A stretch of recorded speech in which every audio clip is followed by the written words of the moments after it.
So you already know why morning sunlight is so important. But beyond that, light plays a pivotal role in human physiology. See, humans evolved under two key principles of light: very bright days and very dark nights. And it was this seemingly predictable solar gradient that was a key part of our evolution. So for hundreds and thousands of years, Homo sapiens followed this natural cycle of the earth and primed what we now call our circadian rhythm. This controlled everything from our alertness, hormone release, hunger, and internal signals. And for hundreds of years, humans had been using other forms of light besides the sun, such as torches, or in the 1800s when lamps and incandescent bulbs were invented. But this didn't have much of a negative effect on us because they emitted a continuous spectrum heavily weighted towards red and infrared, which is biologically closer to sunset. And for the next 100 years, this became the standard light we as humans adopted. But then something changed. In the late 90s, a group of Japanese scientists invented the first high brightness blue LED light. It was the first major shift away from natural spectrum lighting into short wavelength light. And because it was so energy efficient, saving tons of money on electrical bills, it became adopted everywhere. In fact, the inventors even won a Nobel Prize not knowing they had actually fabricated one of the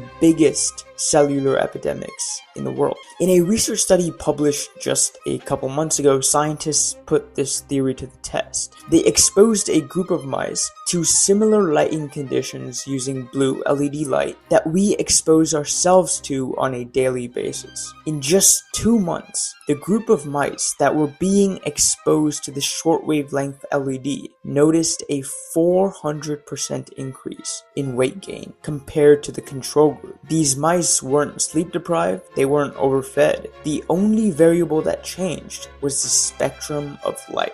And beyond that, they noticed that the more LED light these mice were being exposed to, the more weight they would gain. The question is, why were they gaining a substantial amount of weight? One reason was that the light was suppressing their hunger hormones, leptin and ghrelin, and disrupting their metabolism. But after doing a little bit more testing, the researchers found that their entire immune signaling was completely compromised, and these mice started showing symptoms of acute anxiety, confusion, and complete lack of mindfulness. Now, the same study looked very closely at the relationship between these effects and the mitochondria. And the reason the mitochondria is so critical for our physiology is because it's where the cell generates most ATP to perform things like producing hormones, neurotransmitters, and dozens of other cellular functions. And it's this weak mitochondria that is one of the root causes behind many metabolic disorders. A hypothesis that was explained in the study is that mitochondria absorb short wavelength light, which is directly correlated with reduced ATP and a bunch of cellular dysfunction that comes downstream from that. And that's exactly what they saw in these mice. In a way, this light was almost like